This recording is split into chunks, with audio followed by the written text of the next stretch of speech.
2023માં એક ફોરેસ્ટના કર્મચારી જે છે એમની સામે મતલબના એમની ફરજ દરમિયાન એમણે જે કામ કર્યું હતું એ કામમાં જે આ ધારાસભ્ય છે મિસ્ટર ચૈતરભાઈ દામજીભાઈ વસાવા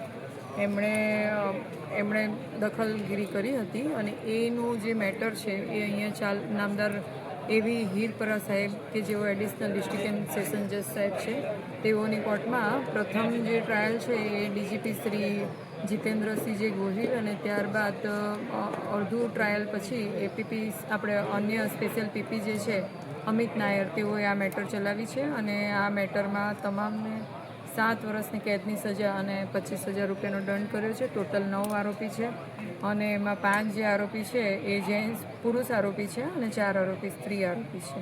એ તમામને 7 વર્ષની કેદની સજા અને 25,000નો દંડ નામદાર કોર્ટે કર્યો. ક્યાં લઈ જવાના છે? અત્યારે હાલમાં તેઓને અહીં નર્મદા જેલમાં લઈ જઈ શકે છે, પરંતુ આ સજા થઈ ગઈ હોય હવે આ પાકા કામના કેદી ગણાય એટલે તેઓને આપણે ત્યાંથી જનરલી જે લોકોને સજા થાય અને પાકા કામના કેદી થાય તે તમામને ત્યાં સેન્ટ્રલ જેલ બરોડા ખાતે લઈ જતા હોય છે. એટલે એ રીતના હશે. મેડમ નામ ને બોલો. વંદના ભટ્ટ, એજીપી.